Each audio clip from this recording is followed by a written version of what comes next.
हरे कृष्णा। करवा चौथ का व्रत नारी तत्व की शक्ति और उसके प्रेम की पराकाष्ठ का पर्व है। ये व्रत सदियों से चली आ रही उस परंपरा का हिस्सा है जिसमें स्त्रियां अपने पति की लंबी आयु और समृद्धि की कामना करते हुए दिन भर निर्जल उपवास रखती हैं। इस दिन का प्रतीक चंद्रमा करवा माता है, जो न केवल पति पत्नी के बीच के अटूट बंधन का प्रतीक है, बल्कि नारी की शक्ति और धैर्य का भी प्रतीक है।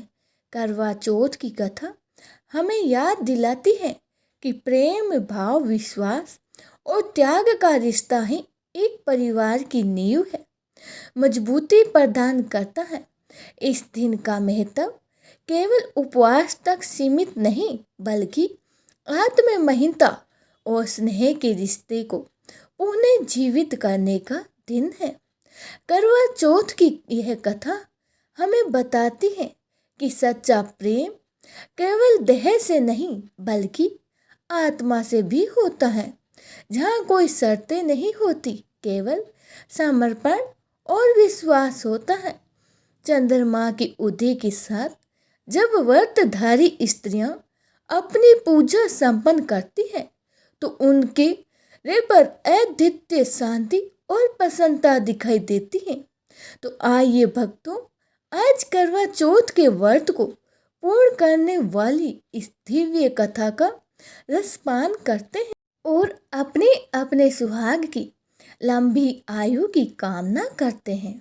करवा चौथ का व्रत महान प्रेम का अटूट बंधन सजनी करती हुई पूजा।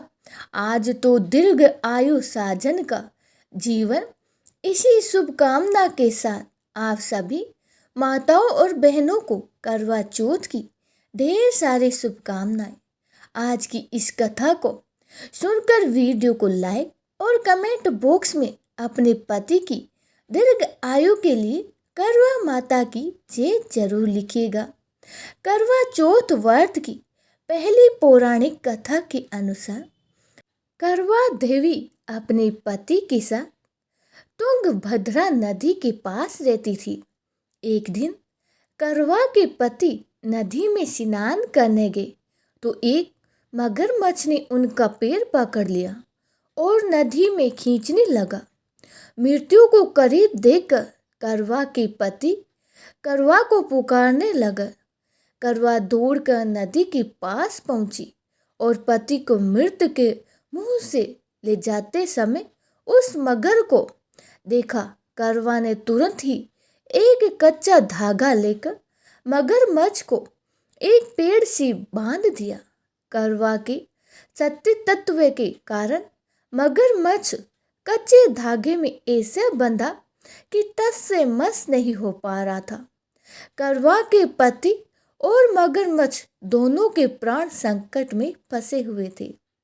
करवा ने यमराज को पुकारा और अपने पति को जीवन दान देने और मगरमच्छ को मृत्यु दंड देने के लिए यमराज से कहा, मैं तो ऐसा नहीं कर सकता, क्योंकि अभी मगरमच्छ की आयु शेष है और तुम्हारे पति की आयु पूरी हो चुकी है। तब क्रोधित होकर करवा ने यमराज जी से कहा कि अगर आपने ऐसा नहीं किया तो मैं आपको श्राप दे सकती हूँ। सती के श्राप से भयभीत होकर यमराज ने तुरंत ही मगरमच्छ को यमलोक भेज दिया और करवा के पति को जीवन दान दे दिया। इसलिए करवा चौथ के व्रत में सुहागन महिला करवा माता से प्रार्थना करती है कि हे करवा माता, जैसे आपने अपने पति को मृत्यु के मुंह से वापस निकाल लिया, वैसे ही मेरे सुहाग की भी रक्षा करना। करवा माता की तरह देवी सावित्री ने भी कच्चे धागे से अपने पति को वट वृक्ष के नीचे लपेट रखा था और कच्चे धागे में लिपटा प्रेम और विश्वास ऐसा था कि यमराज सती सावित्री के पति के प्राण अपने साथ लेकर नहीं जा सके। सावित्री के पति के प्राणों को यमराज को लौटाना पड़ा और सावित्री को वरदान देना पड़ा कि उनका सुहाग हमेशा अटल बना रहेगा और वे दोनों लंबे समय तक साथ रहेंगे। अब सुनिए करवा चौथ व्रत की दूसरी कथा। एक ब्राह्मण के 7 पुत्र थे और वीरावती नामक की एक इल पुत्री थी। 7 भाइयों की अकेली बहन होने के कारण वीरावती सभी भाइयों की एक लाडली बहन थी और सभी भाई उसे अपनी जान से बढ़कर प्रेम करते थे। कुछ समय बाद वीरावती का विवाह किसी ब्राह्मण युवक से हो गया। विवाह के बाद वीरावती मायके आई और फिर उसने अपनी भाभीयों के साथ करवा चौथ का व्रत रखा। लेकिन शाम होते होते वह भूख से व्याकुल हो उठी। सभी भाई खाना खाने बैठे और अपनी बहन से भी खाना खाने का आग्रह करने लगे, लेकिन बहन ने बताया कि उसका आज करवा चौथ का निर्जल व्रत है। वह खाना सिर्फ चंद्रमा को देखकर उन्हें अर्घ देकर ही खा सकती है, लेकिन चंद्रमा अभी तक निकला ही नहीं, इसीलिए वह भूख प्यास से व्याकुल हो उठी। वीरावती की ऐसी हालत उसके भाइयों से देखी नहीं गई और फिर एक भाई ने पीपल के पेड़ पर एक दीपक जलाकर चलने की आटे से रख कर दिया। दूर से देखने पर वह ऐसा लग रहा था मानो चांद निकल आया हो।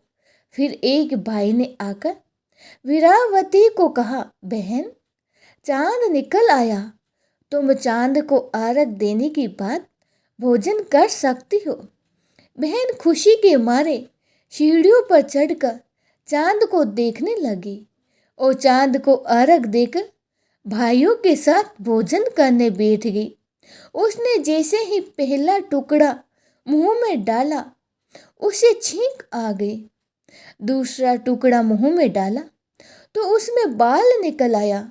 उसके बाद जैसे ही उसने तीसरा टुकड़ा मुंह में डालने की कोशिश की, तभी उसे ससुराल से समाचार मिला कि उसके पति का स्वास्थ्य बहुत ही खराब है। वह शीघ्र ही अपने पति को देखने ससुराल पहुंचे। उसके बाद उसकी भाभी ने सच्चाई बताई कि उसके साथ ऐसा इसीलिए हुआ क्योंकि उसने करवा चौथ का व्रत बिना चंद्र देवी की पूजा किए तोड़ दिया था। उसके भाइयों ने आग जलाकर झूठ कहा कि चांद निकल गया है और उसने सच मानकर अपना व्रत तोड़ दिया। इस कारण उसका पति बीमार पड़ गया। सच्चाई जानने के बाद बहन अपने ससुराल को गई और यह प्रतिज्ञा की, मैं अपने पति को कुछ नहीं होने दूंगी। दुर्भाग्यवश जब बहन अपने ससुराल पहुंची तो उसका पति प्राण छोड़ चुका था। पति के प्राण चले जाने पर बहन इस दुख को सहन नहीं कर पाई और सभी से कहने लगी, मैं अपने पति का अंतिम संस्कार नहीं होने दूंगी। मैं अपने पति से दूर नहीं रह सकती। मैं एक पतिव्रता और सतीत्व की शक्ति से अपने पति के प्राणों को वापस लाऊंगी। और फिर वह अपने मृत पति को लेकर एक झोपड़ी में रहने लगी और वहां अपने पति को जीवित करने के लिए भगवान की पूजा व्रत आदि करने लगी। इस प्रकार 1 साल बीता। फिर करवा चौथ का व्रत आने पर उसने विधि विधान से निर्जल और निहारा रहकर करवा चौथ का व्रत रखा। चौथ माई की और गणेश भगवान की पूजा की। रात को चंद्र देवता को अर्घ देकर व्रत का समापन किया। व्रत का समापन होते ही उसका पति जय गणेश जय गौरी जय गणेश जय गौरी कहता कहता वह पुनर्जीवित हो गया। और इस प्रकार करवा चौथ व्रत के पुण्य प्रभाव से वीरावती का पति उसे वापस मिल गया और तब वीरावती ने चौथ माई से प्रार्थना करी, हे चौथ माता, जिस प्रकार आज आपने मुझे को सुहाग दिया है, जैसे मुझे सुहागन बनाया है और चिर सुहागन का आशीर्वाद दिया है, ठीक उसी प्रकार हे माता, हे गणपति भगवान, सभी स्त्रियों को सुहागन रहने का आशीर्वाद देना। प्रेम से बोलिए करवा माता की जय हो। अब जानिए करवा चौथ की पूजा विधि के बारे में। करवा चौथ के व्रत में से एक दिन पहले सभी सुहागन महिलाओं को श्रृंगार की सभी सामग्री अच्छे से चेक कर लेनी चाहिए ताकि कोई सामग्री खराब ना हो और मेहंदी आदि लगा लेनी चाहिए। इसके बाद करवा चौथ के दिन सुबह भर में मुहूर्त में उठकर आप सुबह 3 बजे से लेकर 5 बजे के बीच में सर्घी ग्रहण कर सकते हैं। यदि आपके यहाँ पर सर्घी ग्रहण करने का रिवाज हो, सर्घी में आप हल्का फुल्का कुछ भी ग्रहण कर सकते हैं। नारियल पानी या फिर दही, जलेबी या नींबू पानी आदि ले सकती हैं। वैसे तो सर्घी में सास के हाथों से खाने पीने की चीज़ें और सर्घी की सामग्री दी जाती है। अगर आपके यहाँ पर ऐसा रिवाज हो तो उसके अनुसार ही पालन करें, नहीं तो आप स्वयं ही सर्घी ग्रहण कर सकते हैं।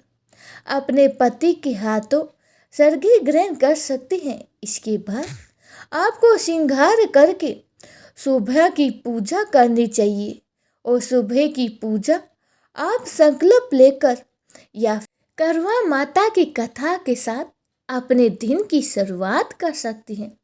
दिन भर उपवास रखने के बाद शाम को चंद्र उदय होने से पहले स्नान करके आप अच्छे से 16 श्रृंगार करें। एक दुल्हन की तरह सजे संवरे एक चौकी पर लाल या पीला वस्त्र बिछाकर उसकी चारों ओर सुंदर रंगोली बनाए, फूलों से मंडप सजाए और चौकी पर करवा माता की तस्वीर स्थापित करें। करवा माता की जो तस्वीर मार्केट में मिलती है उसमें आपको सूर्य और चंद्र देवता की तस्वीर मिल जाएगी। करवा माता की और साथ ही आपको इस व्रत में सुनी जाने वाली कथा भी मिल जाएगी। गणेश भगवान की तस्वीर भी लगाए, उसमें बनी होती हैं। तो यदि आप अलग से गणेश भगवान की स्थापना ना करना चाहें तो केवल करवा चौथ व्रत की तस्वीर ही स्थापित आप कर सकते हैं।